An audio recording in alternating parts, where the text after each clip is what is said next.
The topic of birds came up at work today, and we were talking about how amazing birds are, and owls, and we got on birds of prey because my parents were falconers, and I was reminiscing about the time I had got to hold a golden eagle when I was little, like 12, and having it face me this close with its beak and just dreaming that it doesn't like the taste of eyeball jelly. And I started to tell them about a story about when we had two red-tailed hawks. So my parents, my dad had a large female. I don't remember if they named her or not. And then my mom had a smaller male, and his name was Timmy. And they kept him in a mew outside our property that my dad had built, like outside the house, I should say, on the property where we lived. And there was like very thin wall that separated the two, so they weren't together, but in the same domicile, the same dojo. SpongeBob reference. And I was telling them about how psychotic the female got. My mom called the female psychotic anyway.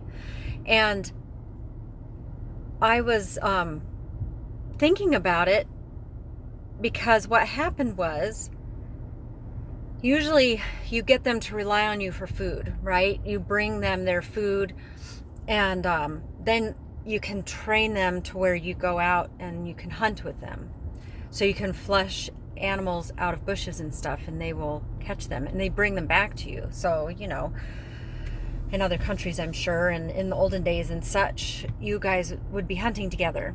You'd be a team, right? And share whatever they brought back, which is awesome. Nature, you know, circle of life and all that. And now it's more of a sport. And of course, this is the 80s, mind you. So context matters. And the female, my mom would talk about how she was psychotic. And I didn't really pay that much attention because we weren't always out with them when they were out with the birds.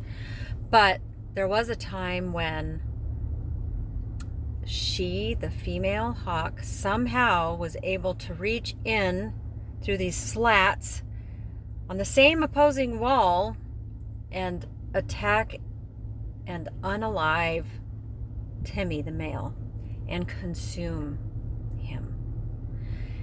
And it's not that she was being starved by any means.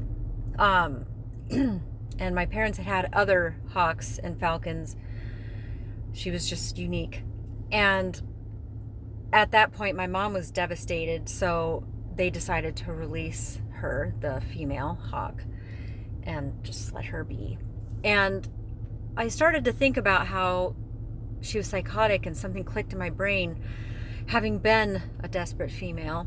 When you're having to rely on someone else for your life feels like it's hanging in the balance. And other people around you are so complicit, you know, allowing themselves to be trained and molded by the narrative you know is toxic or unhealthy. Because of whatever reason, because you're angry, because it sounds familiar to you, because that's how you were raised, or their voice on some unconscious level reminds you of a caregiver, regardless of how toxic that caregiver may have been. But it's familiar. The words are familiar. The narrative is familiar. The feeling, the hate, the whatever. And the control. It's all familiar, right? Familiar doesn't mean healthy. And comfortable doesn't mean healthy either. Not always. So I was thinking about her, and was she psychotic? I mean, when they released her, I was there, and that bird doubled back and attacked my dad in the face. Didn't hurt him too much. He was prepared for that, and he had his gear, you know, his gloves and everything. But yeah, we had to like run to the truck because that bird was angry. And it just, was she psychotic?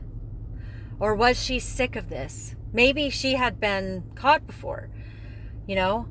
Maybe she didn't want to have to be trained and controlled to rely on someone else to tell her when she can eat and when she can sleep and where she can live and how big of a place she can live and when she can fly and when she has to stay in the dark. space, and how she can socialize and when she can socialize and whom with.